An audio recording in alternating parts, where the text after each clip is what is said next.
Paradip Jagannath premier league उद्यापित हो जाइछि। पारादीप रे थिबा जगन्नाथ ट्रक ओनर एसोसिएशन पक्षरु 2 दिन धरी Jagannath premier league cricket tournament अनुष्ठित होइथिला। जगन्नाथ ट्रक मालिक संघर सभापति राकेश कुमार जेना, पारादीप ट्रक मालिक संघर सभापति आलोक परिडा, समाजसेवी श्रीरामचंद्र साहू, संघर एडवर्टाइजर महेश्वर नायक उपस्थित रही खेलाड़ी मानकु ट्रॉफी प्रदान करथिले।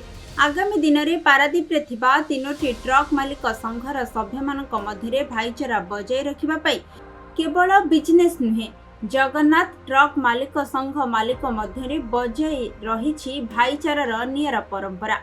निज संघर मालिक मानक मध्यरे 8टी टीम कर 2 दिन धरी चलीथिला क्रिकेट टूर्नामेंट। शेषरे सेमीफाइनल केन्दुझर टाइगर्स को हराई विजयी होइछि अनुगुल डायमंड, जहाँ संघ परिसर एक सुंदर माहौल देखा मिली। कार्यक्रम गोटे निरा कार्यक्रम था, यह 2 दिन हुई चलुला। आज उद्यापन दिवस था। एमती ट्रक मालिक आम किसी सभ्य मैंने बसिक आलोचना करू करू ये प्रोग्राम प्रोग्राम योजना है, योजना कर आरंभ है, सफल है।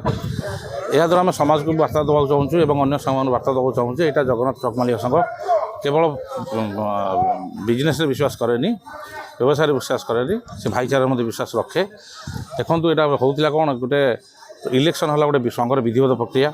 इलेक्शन सरला किसी भाई तो 2 पक्ष हो लड़ती भाई भर मनोमालिन्य रहे।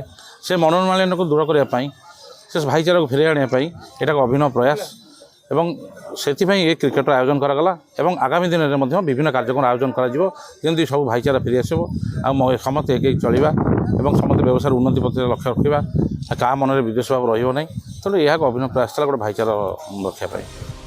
पारादीप संजय सेनापति रिपोर्ट, खबर ओडिशा।